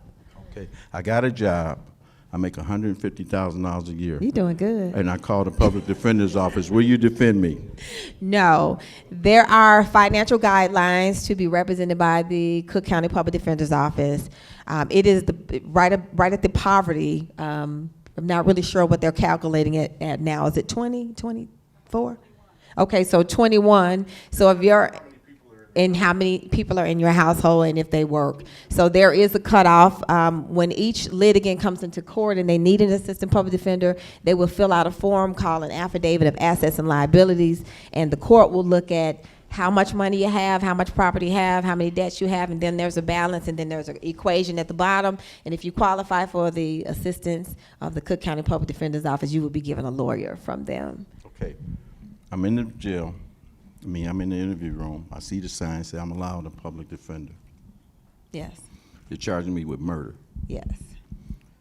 Make that call. Make that call. So the number's on the wall. Make the call. Someone from the Public Defender's Office will get there, hopefully soon, but within a few hours usually. Yeah. And be quiet. Don't have a conversation with the police. Say nothing, because anything you can, matter of fact, it will be used against you. And phone calls, even if the sign isn't posted and the recording isn't playing that the call is being recorded, it is. And it will be used in your case. That's at the police station and at the county jail and at the state. Anything that you say is taken down in notes. Anything. Those notes are subjected to being subpoenaed in court. Oh, while I was interviewing the defendant, he made a call to his brother. Yep. And he told his brother, don't say anything. Don't say anything. The police may come there.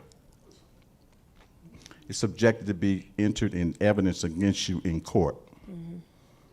All those police notes are subjected to subpoena to be used against you in court. Now, don't get arrested, sit in the interview room, and say, I know my rights. I get one phone call. Okay, you may get the phone call. I think they can hold you, what now, 72 hours? Yes. You get your phone call at 71 and a half hours. Meanwhile, you're sitting in that interview for 3 days. Mm-hmm. And you haven't said a word. And you haven't said a word. Don't believe that stuff on TV that ends in 60 minutes. The murder First happened. 48. The first 48. Now, it's realistic. Mm-hmm. They don't usually solve the crime in the 48 hours. Mm-hmm. So you got to know your rights. And you don't have to tell that police officer, I know my rights, because he know your rights too. Yeah. And that may Better than you. That may determine what your real right is in the courtroom that's being locked up.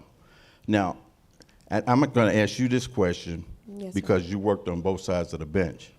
Yes. Overturn convictions. What are some of the things, and why are some of the things are happening where those convictions are overturned? A lot of times there is evidence that wasn't considered the first time. Let's start with the pro se litigant. The pro se litigant has done a case, and totally, Tell 'em what that's pro work. se Pro is. se is you did it by yourself. You did it by yourself. You didn't want a lawyer. You thought you could do it by yourself with your Google JD degree. And so new evidence, new circumstance, the loss of evidence from a police department that can't be available now for the appellate process. Could be a number of things. And then the case starts, as long as the proper post-conviction motions are filed and the right record is preserved, then you'll have a successful Post-conviction, appeal. what is it? So after you've been sentenced, you've been convicted, you file a motion for new trial, motion to reconsider, and then you're sentenced, then motion to reconsider your sentence and why, and then on appeal, all those issues that you raised in those motions after you've been convicted and sentenced will be your issues at appellate court. If you don't raise them after sentencing and judgment, they're waived. You can't bring them up later. Okay, now the police arrest you, and they pick you up as a suspect, and they get not necessarily probable cause, but witnesses at the murder scene. So I saw Joe, so-and-so, he had a gun, looked like he tossed it in the bushes. You become a prime suspect, police pick you up, Yes. and their job is to do the investigation and charge you with the murder. They have enough evidence against you. Okay. So now I call the public defender's office. Yes. Public defender shows up. The police have done their investigation. They knocked on doors, got witness statements, and now I'm in here, and they're about to charge me. You come as a public defender. What type of do your investigators do investigation to prove your innocence or to gather evidence to say that you're not the person?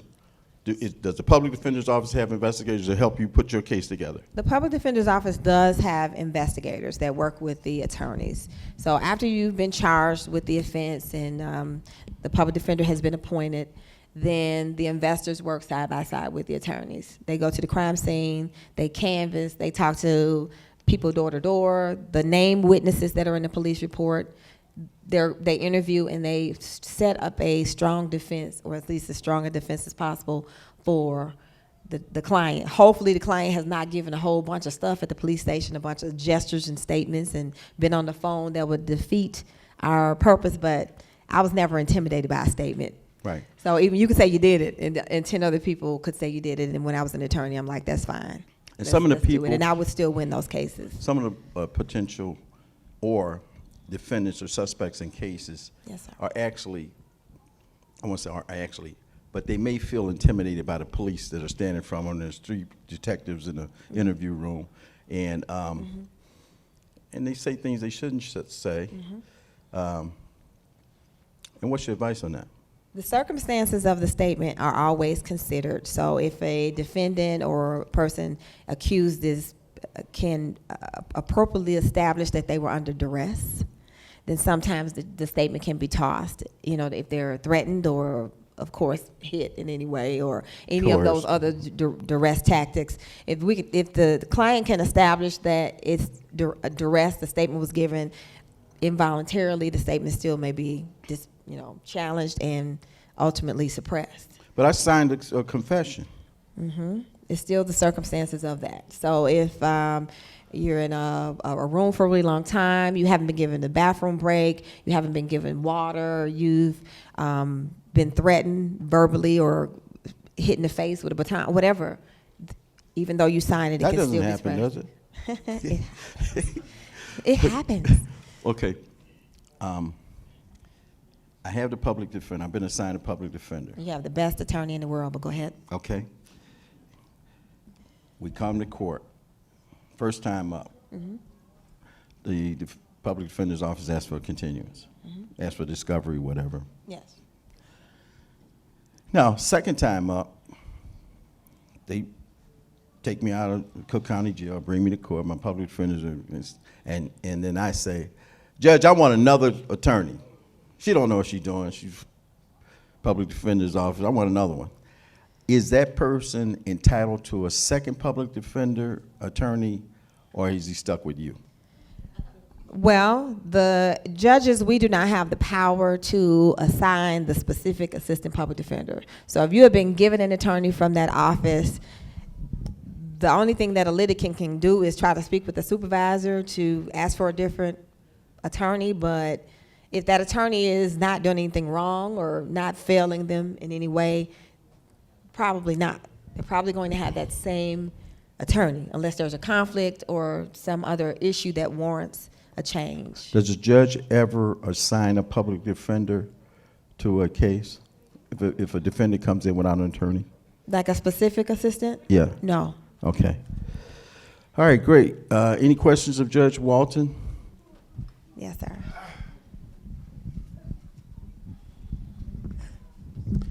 I have an actual question this time. I don't do criminal law, but this was news to me. So let's say a person is driving, they had a couple drinks, they get pulled over, they voluntarily blow. The legal limit is .08. Let's say they blow .06. Can they still get a DUI? Yes. You can get a DUI even without, thank you, that's a great question. Right. So you can still get a DUI even without the blow. Some of those other factors are the erratic driving, slurred speech, the bloodshot eyes, confusion, stumbling. Contributing factors. Yeah, so you don't need the blow. If if a prosecutor can prove beyond a reasonable doubt that that individual was drunk based off how they're acting and behaving and speaking, you don't need the blow. So you can have that .06. It's a good defense. It's a good defense for a defense attorney, but that would be up to a judge to say, you know, I think you were still impaired. But the legal limit is .08, so it is a defense. Yeah. I hope I answered that. Ma'am in the back. Yeah. How many districts hold on. How many district courts are there? And where are they? Do you know? I don't know the number of district courts. Okay. It's six. Oh, six, Six. because Markham, yeah. So first district is Downtown. downtown. 2 is at Skokie. You got Or Rolling 3. Meadows. 3. Rolling Meadows is 3. You got Bridgeview. Bridgeview is 5. Maywood is 4. Okay. Markham is 6. Okay. Who's the third district? Third is Rolling Meadows. Meadows, okay. So it's 6. So Sorry there's about that. there's 6 different courts, district courts, plus 26 in California, which is a criminal court, that officers write and arrest people and then send them to those courts, depending on where you're stopped or arrested. This one last question. I'm driving drunk. I don't think I'm drunk. Most drunks think they're not drunk. Of course. So I'm driving drunk. Yes, sir. I fall asleep. I have an accident, and it's a fatality. What can I be charged with? You can be charged with Reckless homicide. reckless homicide, but also DUI, accident causing death. Right. And if it's more than one person that was killed, it increases the possible sentence up to 28 years. And it's a felony. It is a felony. It's a felony. So that reckless will get you a maximum of 7, but if 2 or more people die, it can get you a maximum of 28 years. Yeah. Now, if you're involved in the accident and you're drunk and somebody hits you and they die, and they charge you with reckless homicide because you were not, even though you weren't at fault at the accident. Can that happen? Not usually. If you didn't, But it does happen. Yeah, a lot of things happen in the criminal court system, but you did not. That in that scenario, that drunk driver who was struck didn't cause the person's death, so they shouldn't be charged with reckless or DUI, accident causing death. But they're gonna get that DUI. Right. They're gonna get that. Police officers bring me in. They want to charge me with a murder. I didn't commit the murder. They think they have substantial evidence to prove that you were involved in murder or you committed the murder. Who do they call to get the approval so you can be charged and you get locked up? So the state's attorney's office has a unit called felony review, and they're on call 24 hours a day. They're usually at home during the day, and they're just waiting by the phone for a call such as this. And they will come out and have a conversation with the police officers who arrested you, and they will often have a conversation with you while you're sitting at the police department so they can start trying to build their case. So felony review with the assistant state's attorney's office will, or the state's attorney's office will make that decision. Some are approved, most are approved, some are not. Okay. All right. Thank you, Judge Walton. So can I just add one thing so you know, driving doesn't actually necessarily have to be driving. If you have control of the vehicle, you still can get that DUI. Parked in your car, sleeping in the park, you still can get that DUI because you have the key, and as long as you have the ability to control the car, you're considered to be driving the car. The same thing with a driving on a suspended license. If the car is in the ignition running and you're asleep in the back seat, you still have actual control of the vehicle, and you'll get that driving on a suspended license. So just keep that in mind. A lot of times when a person's had too much to drink, it's 3 o'clock in the morning. They're fatigued. They've been up all day working. They get off of work. They drink, go to the bar after work. They wind up staying longer than they should. They stumble a little bit off the bar stool. And are you okay? Oh, I'm okay. No, you ain't taking my keys. I'm okay. I'm gonna drive. To get in the car, and they drive about 5 blocks. It's wintertime. They got the heat on, and they stop at a red light, and they stay stopped. They sleep at the light. Right. Their foot stays on the brake too. And the foot's on the brake. Police pulls up. He's out of his car, got his flashlights on, walk up to the window. Hey, in there. Can't wake him up. when he finally wakes up and get off the brake, he shoots through the light. And this happens in a lot of cases. But some of that defense is, if they stay asleep and you get arrest them right there at the light, some of that defense is, you didn't see me driving. Well, that car didn't get there by itself, with you in it, and it's running. And the keys in ignition. And the keys in ignition.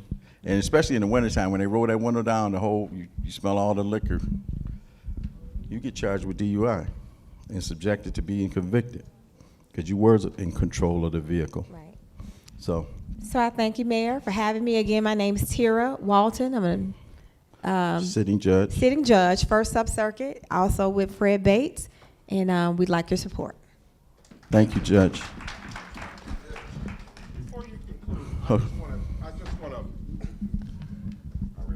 I just want to say something. The mayor mentioned something, Judge Denmark mentioned something earlier. It came up again when we were talking about failures to appear.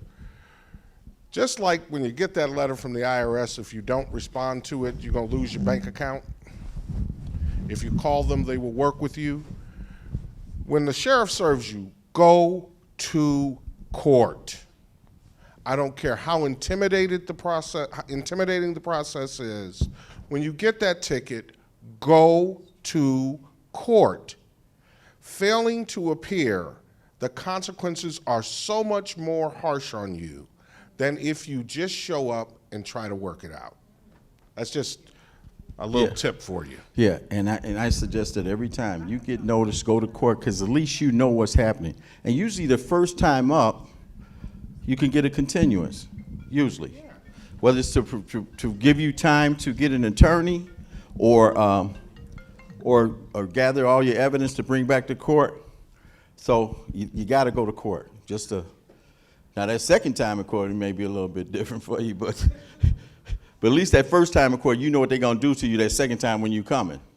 So at least you want to find out what's going to happen.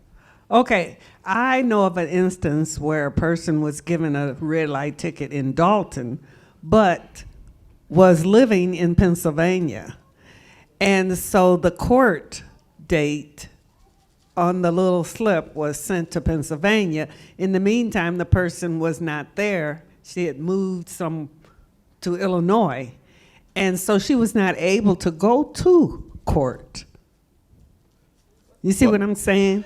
But you have to send somebody. But they know she never got the notice for the court date. You know, I'm going to say this. The statute requires you within 30 days of you changing your residence, whether it's interstate or within the state. Within the city, if you move in Dolton from one address to the other, the Illinois Vehicle Code gives you 30 days to change your address. Now, the vehicle code, I'm not sure about, you said 30 days. Secretary of State gives you 10 days. I'm sorry, it's 10 days. 10 days, okay? It's 10 days. It's not their responsibility. You do not have to go in and physically take another picture and get a new license. All you have to do is write the Secretary of State, this is my former address, this is my current address. They change it in the system. So, for example, if you get stopped, Joan Smith gets stopped. She lives at 14710 Chicago Road, and she moves. As long as she sent notice to the Secretary of State, they change it in their computers, and if the police officer stops you, your new address pops up. But you can physically give them your old address, even though, give them your current driver's license, even though you have not changed it on your driver's license. You change it to the new address. And a lot of people do that because they don't want to pay the additional fee to go in and take your picture, get another driver's license printed. So the expiration on that driver's license is from your date of birth to 4 years past that, and that's when it expires. Yes. I got a good one for Judge Walton. Okay, I have MS. I go to a lot of meetings, and they gave us these cards to put in our wallet in case we get stopped and have to do the walk. How would you all handle that? For some reason, the police want us to get out the car. I'll say maybe get out the car for whatever they're suspecting, and want me to walk. and I show them and we can't, it's hard to walk, do that walk they ask you to do. Yes. So, and I show them the card and say, I have MS. Yes. So they're supposed to ask, if you have any conditions that would affect your ability to do the walk or any of the field sobriety tests. They're supposed to ask you. Right. So if you have a MS or a bad hip or a broke ankle or whatever, or you have on high heel shoes, all of that is a factor which explains why you couldn't do the test or do it correctly. So yes, we consider that. Okay then. Yeah.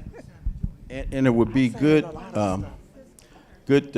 advice that if you have if you stop by the police and you have a disability and they want you to exit the car, officer, I need my crutches to walk to get out of the car, I need my cane or something like that. So you're pre-warning him that there is a disability, you suffer from a disability. Because all officers will not ask you that, and it depends on the circumstances. Any other questions? Okay.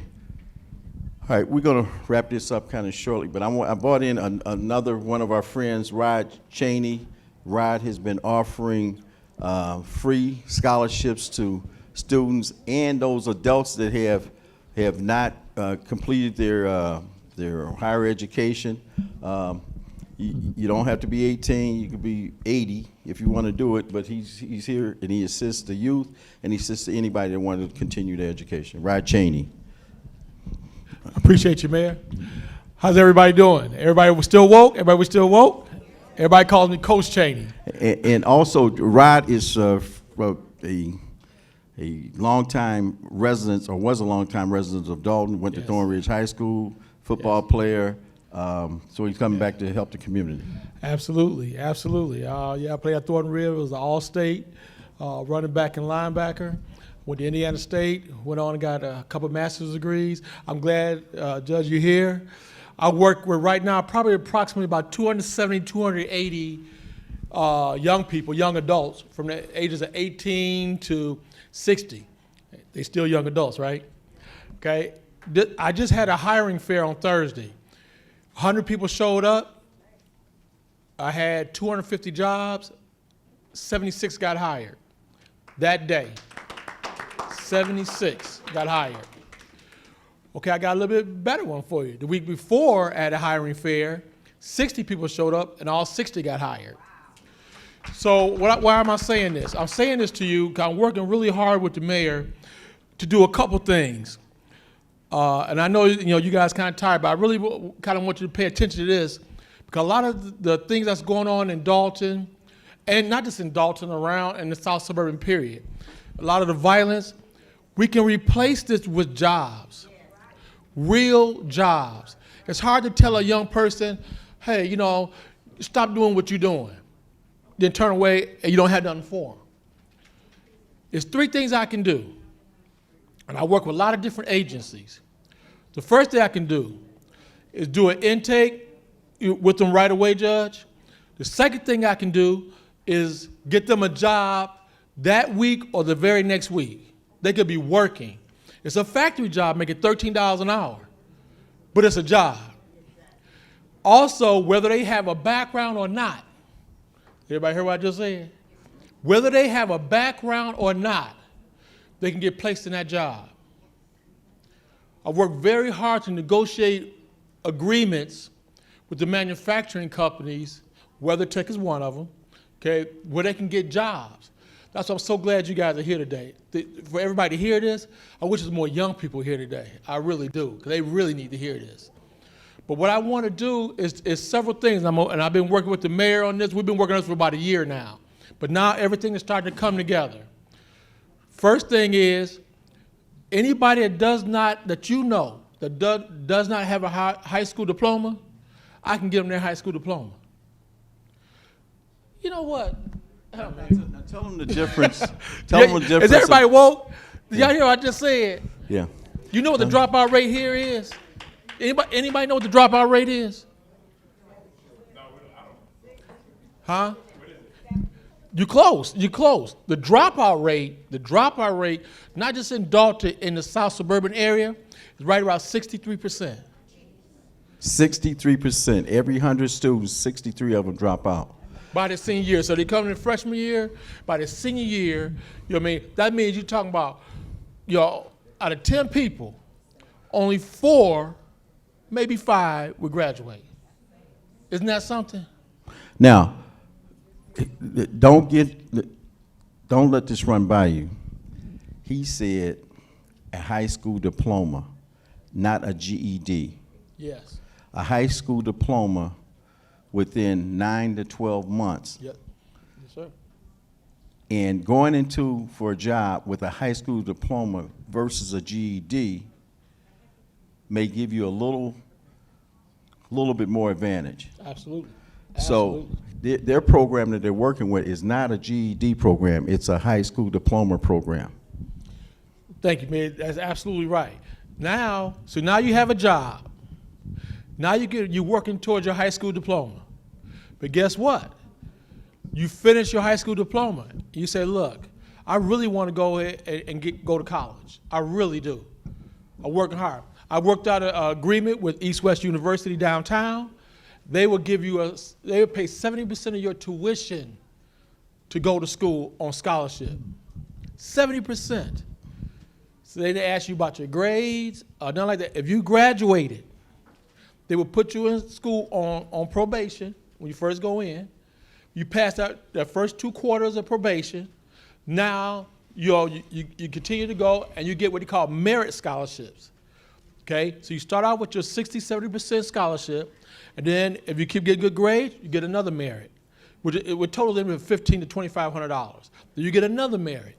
Then you get another merit for good grades. That's to incentivize people to do good, right? So here we are in a situation working with the mayor of Dolton, where everybody said, well, these kids don't want anything. They don't want to work. They don't want to do this. They want to do it. We have something to replace it now. Now you got not only a placeholder, you got something substantial. Everybody can go back, tell a family member, a neighbor, person across the street. So now when you say, hey man, get out of my grass. Hey man, you get your high school diploma? Hey man, you want to rake these leaves? Hey, you want a job? You now have a direct connect with jobs. Direct connect. Now it's a manufacturing job, but $13 an hour?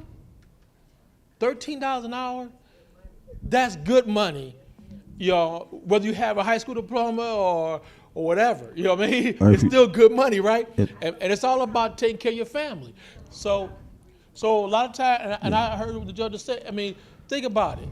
Everybody say, well, you can't do this. You're not taking care of your kids and you're not doing these things. Look, if you've been told, and I'm a young black man. I was waiting for him to say something. But if you're in a situation where everybody told you your whole life that you couldn't do it, you can't do this, you can't work that job, you don't have a degree, you don't have a diploma, you don't have a GED, okay? You can't work this job, you can't move up, okay? So what hope do you have? Honestly, now, planned or unplanned, you have children. Life happens to you. You have children. A lot of the young men I work with, they love their kids. These young guys, they don't have a lot, but they love their kids. They play with them. We take them out. We take them to the Bulls game. We take them to Soldiers Field. You take the seniors to the Bulls game? Yeah, we take the seniors. Yeah, exactly, right? But that's why I'm working with you on, Judge. Cause I'm gonna have you come talk to them too, Judge. But well, one of the things here, this may not apply to any of you out here, but you got grandchildren, great-grandchildren, yes. And when you have an offer where, and you should be encouraging your grandkids and your children to go further with education. And when you have an opportunity like this, where you can say, I can take your grandchild and say, hey, all you gotta do is get good grades, and I know somewhere that's gonna pay 70% of your tuition to get an education. And education and tuition is not cheap today. So all they have to do is get good grades, And you can get the information to make sure that your grandkids or your children can get a furtherance in education. So here's my challenge before everybody leaves here today. Y'all, I have a sign-in sheet over there, and the sign-in sheet is not just for you, right? It's for the Trinity. 3 people that you know, that you have influence with, family members, neighbors, the kid that walks across your grass, or that one kid you say, you know, they got potential, but I just don't have nothing for them. Now you do. How many people got in the room? 30 people? Okay, so you got 40, 50 people in the room, okay? Out of 50 people in this room, I should have 200 names of people that I can help. I tell you, I got jobs for them. I'm gonna go one better. Yes, man. Yes, sir. I'm gonna give you my card. So on the back of this campaign card is my personal cell phone number. Oh, come on, Judge. Come on, Judge. Everybody asks me why I put my personal cell phone on this card, because I'm a public servant. The public ought to be able to reach me. That's my personal cell phone number. Thank you, sir. Thank you. Room 210, Markham Courthouse. Not this Monday is a holiday. Next Monday. Yes, Every Monday, room 210 at noon. There are 20, 30 young men there looking for jobs. Room 210 Hey, just give him a round of applause for that. Hey, that's real talk. Now think about it. You know think what? about it. Every Tuesday. When you Because I order them to go there when they can't pay their child support because they're unemployed. I know that the Department of Employment Security is there from noon to 1 o'clock, and there are at least 10, 20 guys there every Monday at noon, from noon to 1, room 210 in Markham. They need jobs. I'll be there. So I'll you be s- there next Tuesday. so you sent Yes, sir. them to a job instead of the jail. That's right. Thank you, Judge. Thank you for being there for our young men and women. Thank you. Yeah. Because I mean, incarceration is not the answer, guys. It's really not. Deneen, you gonna miss the raffle. It's really not. Okay. All right, Rod, thank you. You got literature here that you can pass out? or Yes. you can leave? I have a sign-in sheet here. Oh, one other thing I want to say, Mayor, Chief. One thing I want to say to you is a lot of the people that you see in the neighborhoods, mayor sees, city officials see. I'm gonna give you my number, and the ones you know that need, all they need is that little hope. All they need is a job. All they need is to go back and get their high school diploma. All they need is to go to college. All they need is a push in the right direction. I'll give you my information. That's a push, not a kick, right? Yeah, man. Push it. I'll give you my information, and then you can tell them to see me, and I promise you this. This is not pie in the sky. You know, if they want to work, I get them a job. If they want a mentor, I get them a mentor. If they want to get their high school diploma, I get them a high school diploma. If they want to get their college education, I have a direct university to get that with. Okay, so today, I've learned a lot from you Judge, and your team. I always learn a lot from the mayor. But this, guys, I would suggest not only you guys coming, but bring your young people to these meetings, these breakfasts with the mayors. Because a lot of stuff that you guys can give them that they need. And that would stop a lot of stuff that's going on in the community. Well, this platform is to provide information. Yes, sir. You know, and if you don't know, and you can pick up one thing when you come to these coffees with the mayors, it may help you, help a family member, or help a friend. It may help you get in the right direction where you won't be subjected to anything.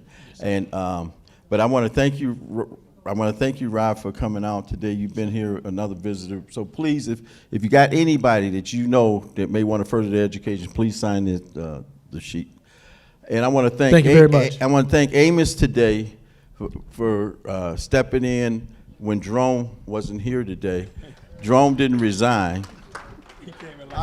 Jerome was doing another good deed today, and he was doing a walk for domestic violence in Linwood today. And but Amos, him and his wife, frequent visitors here to Coffee with the Mayor. He stepped in and started like he had experience. He's been watching me. Jerome said he's been watching him. But anyway, thank you to all the volunteers that always help. We couldn't do this or many of the other events that we do without the volunteers. Go ahead, Jerome. If you keep saying breakfast with the mayor, you might get those youngsters up here. You know, keep saying breakfast with the mayor. Yeah.